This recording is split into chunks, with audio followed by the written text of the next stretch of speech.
everybody, it's your girl Sin Stacks from blackmedia.com. I am back with another video on the Brazilian Jenkins family. They have found another way to shock us once again. And in all of this bullshit, there's actually some good news. So if you guys haven't heard, the Brazilian Jenkins family, they went and got citations for the 3 cats that they threw out in the street. I was talking about this family and this incident with the cats in my last video. I've done probably 3 videos on this family.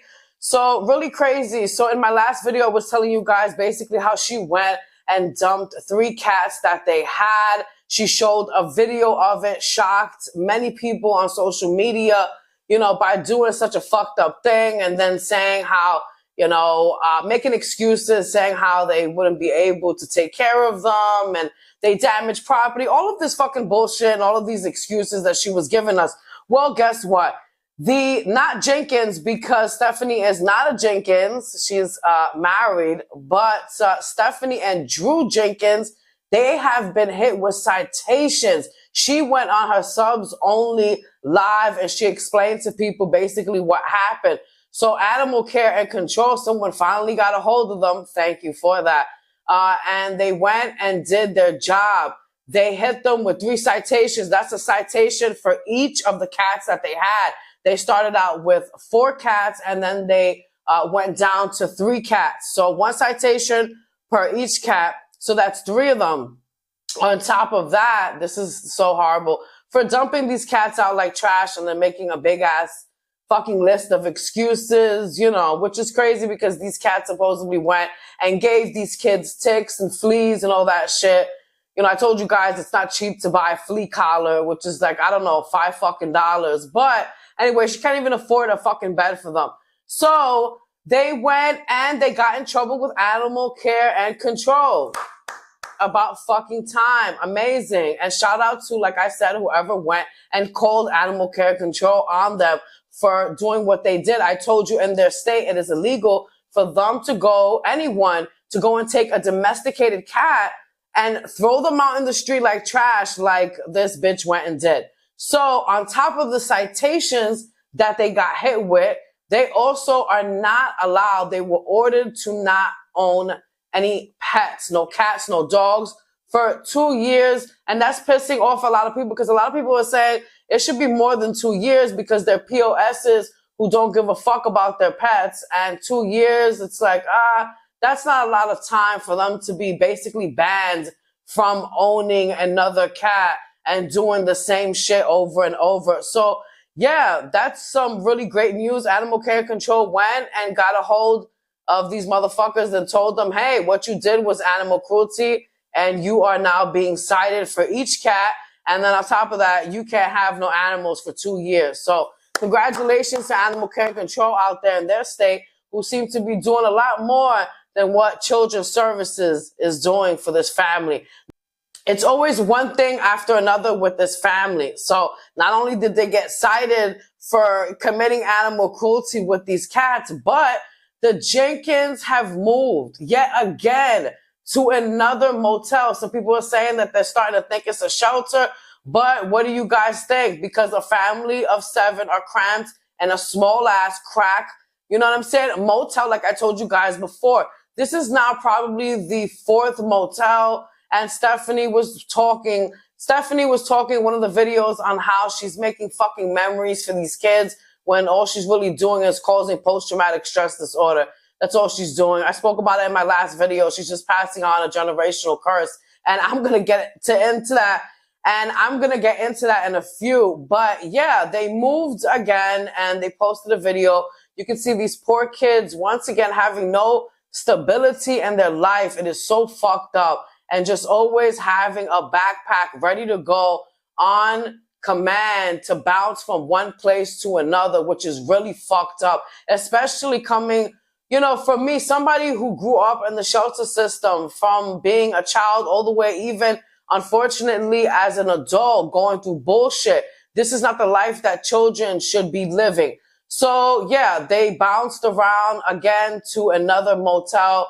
Last time they said they were updating their motel. Yeah, I'm sure Then the first motel that they were at, they did admit that people were calling and got them kicked out. It's like, what the fuck do you think? What do you think? Yeah, because it's 7 of you. There's like, you know what I'm saying? 5 kids and 2 adults, including a baby, an infant, and a fucking crack motel. So yeah, people are going to call and have you kicked out.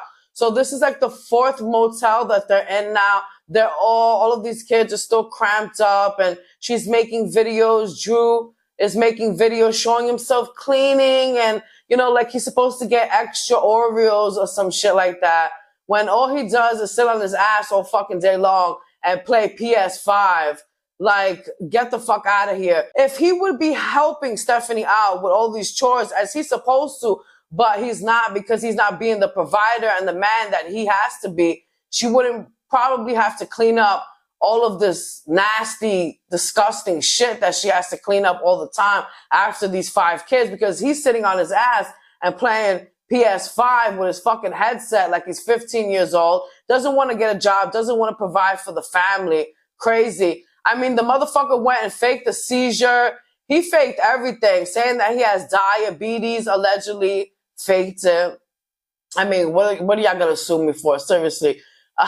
We're in the same fucking boat. But anyways, yeah, he's just a fucking POS, really. Such a bum-ass motherfucker, still sitting on his ass. And she's worse as a woman and a mother for allowing this, because her mother said, hey, come over here with the kids, and she's choosing a penis over her children, and she wants to live like this, which is crazy. But yeah, Drew, he went and faked the seizure for the child support day, a day before he was supposed to appear in court. And supposedly, guys, there was a bench warrant. Now, there's bloggers out there saying that there's a bench warrant for his arrest, but according to his baby moms, she went and she posted a video, and it looks like he did appear for the court day. So he went into the hospital a day before. Now he got diabetes. He got all types of shit. And according to Arlita, she says something is up, because all of a sudden they're moving from place to place, and he's, you know, being diagnosed with all sorts of shit. His next court date is on May 12th. So let's see. He's probably going to fake his fucking death to go and not pay child support and not take care of his son, who Arlita is saying by now she doesn't even want him around her at this point. She doesn't even want him to be a father, but he still got to pay those coins, as every father should, that is not present, you know, physically for their child. Of course, you got to pay up, and that is something that he's not doing, because he's just a bum-ass motherfucker. So it's just really, really crazy. On top of that, I do have to mention, Stephanie went and posted a video. I'll play it here for you guys to hear how soon they are going to be cut off from DSS, aka social services, aka motherfucking welfare, and they're not going to be receiving any help. Pretty soon here, we're going to lose our benefits, and we're going to have to pay out of pocket for all of our means, which I know y'all can't wait for. But personally, I'm a little bit freaking terrified. I've spent my whole 30 years of my life financially struggling, and now I spend my every day doing everything I can to try to create financial stability for my children and create some kind of future where they don't have to do the same kind of struggling with their kiddos. Just because I'm not doing it the way you see fit doesn't mean I'm not trying my hardest. She's very scared. She's very, very scared for her future. And what makes it crazy is that, bitch, you shouldn't be struggling for 30 years of your life. Then she talks about how she doesn't want to pass this down to her kids, which is basically barely, she's not getting by at all, struggling to feed her kids. She can't afford a roof over their head, and she's popping them out like a fucking rat in the projects that gives birth every 3 weeks to mice. Like, it's just so sad. Of course, it's not the kid's fault, but really, really sad. So yeah, she had the audacity to say that. And she said that that, of course, is what we want. That we're going to be so happy when her services get cut off from social services. It's not just that. Bitch, you get paid. You get paid from TikTok and other social media platforms. You're getting checks.